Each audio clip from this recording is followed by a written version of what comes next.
ಇಲ್ಲೇ ಯಾರು ಸಜ್ಜನರು ಯಾರು ದುಷ್ಟರು ವ್ಯಾಖ್ಯಾನ ಮಾಡೋ ಅವಶ್ಯಕತೆ ಇಲ್ಲ.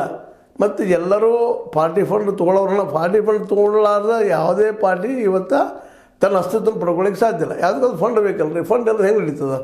ಆ ದಿಶೆಯಲ್ಲಿ ತೊಗೊಳ್ತಾರೆ. ಆದರೆ ಇಲ್ಲಿ ಪರಿಸ್ಥಿತಿ ಏನಾಗ್ಯದಪ್ಪ ಅಂತಂದ್ರೆ ಪಾರ್ಟಿ ಫಂಡ್ ತೊಗೊಳ್ಳೋರು ಸಹಿತ ಪಾರ್ಟಿ ಫಂಡ್ ಕೊಡೋರು ಸಹಿತ ಹಲವು ಸಲ ವಿಚಾರ ಮಾಡ್ತಾರೆ ಕಾರ್ಪೊರೇಟ್ಗಳು, ಅವರಿಂದ ಏನು ಲಾಭಪ್ಪ ನಮಗೆ ಅಂತೇಳಿ.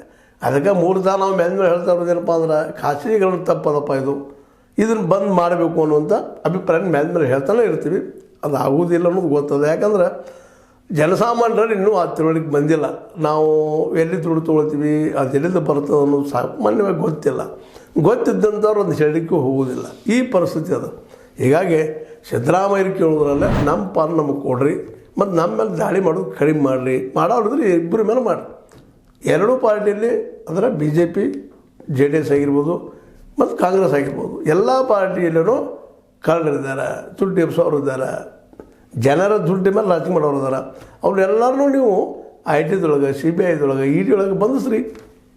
ಅವ್ರು ನಮ್ಮ ಜೊತೆಗೆ ಅವ್ರಿಗೂ ಆಗಲಿ ಅನ್ನುವಂಥ ಒಂದು ಅಭಿಪ್ರಾಯದ ಮತ್ತು ಸತ್ಯನೂ ಅದ ರೀ. ಆ ಮಾತನ್ನು ಒಪ್ಪಬೇಕಾಗದ ಯಾರಾದರೂ ಆಡಳಿತಾರೂಢ ಪಕ್ಷದವರು ತಮ್ಮದೂ ಇರಲಿ ವಿರೋಧ ಪಕ್ಷದೂ ಇರಲಿ ಮಾಡ್ರಿ ಅಂತೇಳಿ ಬಿಟ್ಟರೆ ಇಬ್ಬರದ್ದು ಬಿಟ್ಟರೆ ಅನ್ನೋ ಧೋರಣೆನೂ ಅಲ್ಲಿ ಅದ. ಹಿಂಗಂತೇಳಿ ಕಾಂಗ್ರೆಸ್ಸಿಗರು ಇಲ್ಲಪ್ಪ ನಮ್ಮ ಭ್ರಷ್ಟನ ಹಿಡೀರಿ ಮಾಡ್ರಿ ಅಂತಿಲ್ಲ. ಅವ್ರದ್ದೇ ಲೋಕಾಯುಕ್ತ ಅದ.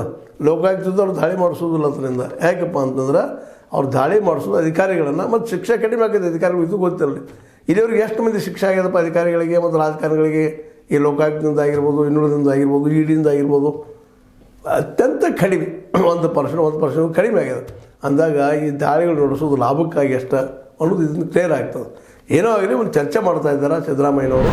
ಅಟ್ಲೀಸ್ಟ್ ತಮಗೆ ಅದನ್ನು ಹೇಳ್ತಾ ಇದ್ದಾರೆ, ಅದನ್ನು ಕೇಳಬೇಕಾಗಿದೆ. ಜೊತೆಗೆ ಕೇಂದ್ರ ಸರ್ಕಾರಕ್ಕೂ ಅವರು ಹೇಳುವಂಥ ಅಭಿಪ್ರಾಯ ತಿಳಿಸೋ ಜೊತೆ ಜನರಿಗೆ ಜಾಗೃತಿ ಮಾಡಿ ನಮ್ಮ ಉದ್ದೇಶ ಅವ್ರು ಯಾರು ಕೊಡ್ತಾರೋ ತೊಗೊಳ್ತಾರೋ ಬೇರೆ ವಿಷಯ, ಬಟ್ ಜನರಿಗೆ ತಿಳಿಸೋ ಕೆಲಸ ನಾವು ಮಾಡ್ತಾಯಿದ್ದೀವಿ. ನಿಮಗೆ ಲೈಕ್ ಆಗಿರ್ಬೋದು ನೋಡಿ, ನೀವು ವಿಚಾರ ಮಾಡಿರೋ ದಿಶೆಯಲ್ಲೇ ಮತದಾರರಿನ್ನಾದರೂ ದುಡ್ಡು ತೊಗೊಂಡು ಓಟ್ ಹಾಕೋಕ್ಕಿಂತಲೂ ಯೋಗ್ಯರಿಗೆ ಓಟ್ ಹಾಕುವಂಥ ಕೆಲಸ ಮಾಡಿದ್ರೆ ಭಾಳ ಯೋಗ್ಯ ಅಂತ ಮತ್ತೊಮ್ಮೆ ಹೇಳ್ತಾ, ಇದು ನಿಮ್ಗೆ ಲೈಕ್ ಆಗಿರ್ಬೋದು, ಲೈಕ್ ಮಾಡಿ, ಶೇರ್ ಮಾಡಿ, ಕಮೆಂಟ್ ಮಾಡಿ, ಜೊತೆ ಸಬ್ಸ್ಕ್ರೈಬ್ ಅದನ್ನು ನಿಲ್ಲಿಸಕ್ಕೆ ಹೋಗಬೇಡ್ರಿ. H16 ನ್ಯೂಸ್ ಅರ್ಥಾತ್ ಸಿದ್ದರಾಮಯ್ಯ ಸತ್ಯದ ಕೈಗಳಲ್ಲಿ ವಂದನೆಗಳು.